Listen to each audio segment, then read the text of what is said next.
जय हिंद फ्रेंड्स। तो इस वीडियो में मैं आपको बताने वाला हूं कि अगर आपको ज़्यादा ग्रामर की नॉलेज नहीं है इंग्लिश में और फिर भी अगर आप इंग्लिश बोलना चाहते हैं, इंग्लिश में थोड़ा बहुत आप बोल लें, इसकी कोशिश कर रहे हैं, तो मैं आपको बहुत ही सिंपल तरीके से समझाने की कोशिश करूंगा।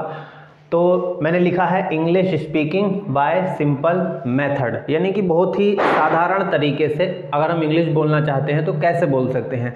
तो मैं हर वीडियो में आपको एक छोटी छोटी चीज़ यानी कि छोटा छोटा टॉपिक आपको समझाऊंगा। अगर आप उनको समझ ले रहे हैं, अगर आप थोड़ा सा भी जानते हैं इंग्लिश के बारे में, तो आप आसानी से इंग्लिश बोल पाएंगे।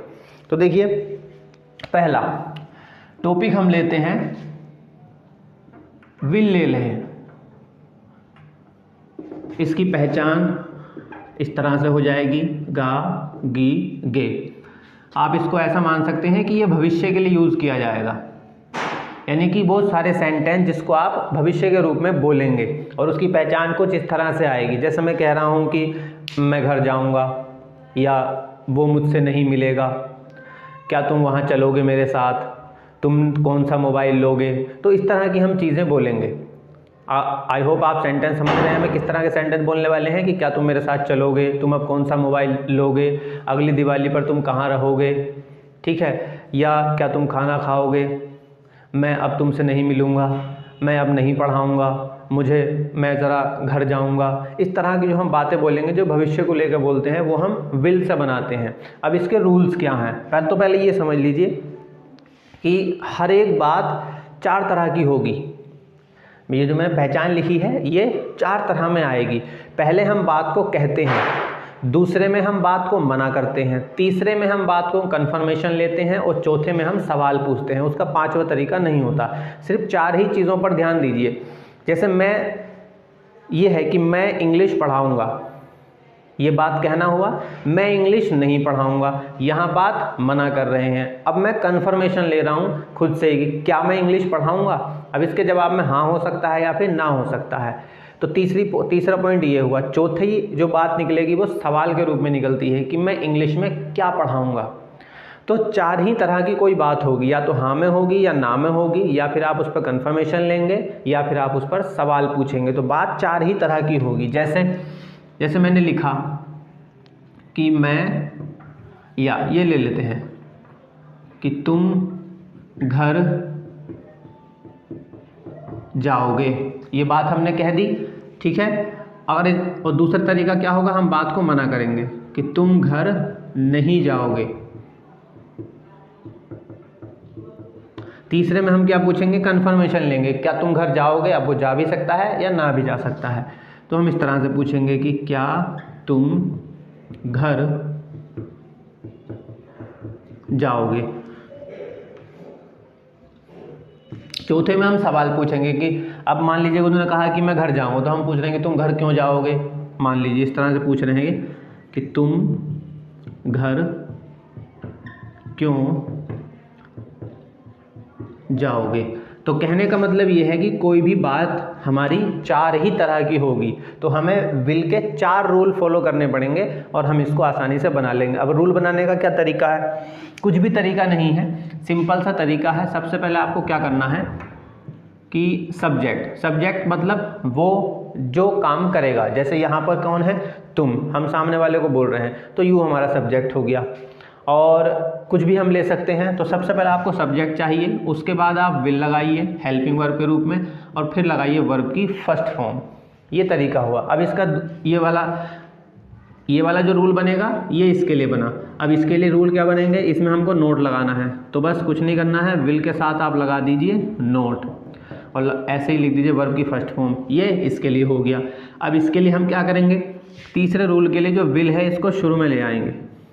तो विल जो बचा उसको ऐसे लिख देंगे, सब्जेक्ट प्लस नोट की ज़रूरत हो भी सकती है, नहीं भी, इसलिए हमने उसको अंडरलाइन कर दिया है। और वर्ब की फर्स्ट फॉर्म आ जाएगी। जैसे उसमें जाना है, तो जाना क्या हुई, हमारी वर्ब हुई। अब तुम घर क्यों नहीं जाओगे, इसमें हम क्या पूछ रहे हैं, सवाल पूछ रहे हैं। तो इसी में आपको क्या करना है, इसी से पहले लिख देना है क्वेश्चन वर्ड, उसके बाद इसको ऐसे ही लिख देना है, विल सब्जेक्ट नोट और प्लस वर्ब की फर्स्ट फॉर्म। तो ये 4 रूल बन गए। अब आपको इस तरह की जो भी बात बोलनी है, इस तरह की आप जो भी बात बोलना चाहते हैं वो इस तरह से बोली जाएगी। जैसे मैंने ये लिखा कि तुम घर जाओगे, तो सब्जेक्ट क्या होगा, you will go, simple, you will go home, बस तुम घर जाओगे, तो ये सिंपल बन जाएगा कि भाई यू विल गो होम, तुम घर जाओगे। अब अगर मैं इसको मना करता हूँ तो इस वाले से बन जाएगा you will not go home, तो ये हो जाएगा you will not go home, तुम घर नहीं जाओगे। अब हम इसको कन्फर्मेशन ले रहे हैं कि क्या तुम घर जाओगे, तो हमको क्या करना है, सबसे पहले विल लगाना है, तो विल, फिर उसके बाद लगाना है सब्जेक्ट, सब्जेक्ट क्या हुआ हमारा, यू हो गया। उसके बाद नोट, नोट तो है नहीं, सेंटेंस में नोट नहीं है तो नोट का यूज़ नहीं करेंगे, सीधे लगा देंगे वर्ब की फर्स्ट फॉर्म, तो यू विल गो होम, ये इस तरह से आ गया। इसी तरह से अगला हमने पूछा है कि तुम घर क्यों जाओगे, सवाल पूछ रहे हैं, तो सबसे पहले क्वेश्चन वर्ड, तो सब क्वेश्चन वर्ड क्या है इसमें, क्यों, क्यों की इंग्लिश क्या होगी, वाई, तो वाई विल यू, नोट तो है नहीं, why will you go home.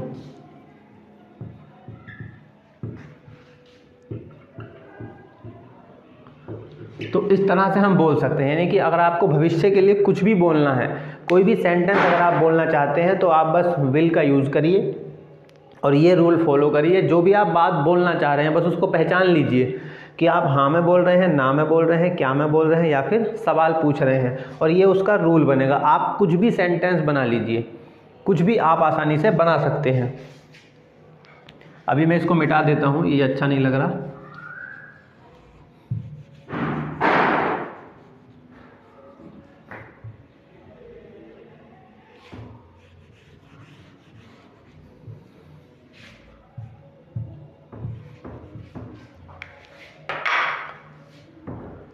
तो अब आपको खुद कोशिश करनी है, ये मैंने इसलिए मिटाया है ताकि आप इसको खुद बनाएं। अब देखिए बस कुछ नहीं करना है, जैसे तुम घर जाओगे तो क्या हो जाएगा, यू विल गो होम, मना करेंगे तुम घर नहीं जाओगे तो हो जाएगा you will not go home. क्या तुम घर जाओगे, तो will you go home, note नहीं है तो नोट को हम छोड़ देंगे।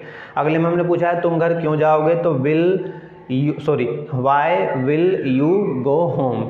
इंग्लिश बोलना इतना मुश्किल नहीं है, बस थोड़ी सी हमें चीज़ें पता हों और कुछ भी नहीं है। बाकी सब्जेक्ट हमको पता होना चाहिए, थोड़ा सा हेल्पिंग वर्ब मैं आपको बता रहा हूँ, वर्ब आपको थोड़ी सी जानकारी होनी चाहिए, बाकी आप आसानी से इंग्लिश बोल सकते हैं। आई होप आपको ये बात समझ आई होगी। अगर आप इसे लिखना चाहते हैं तो आप नोट कर लीजिए।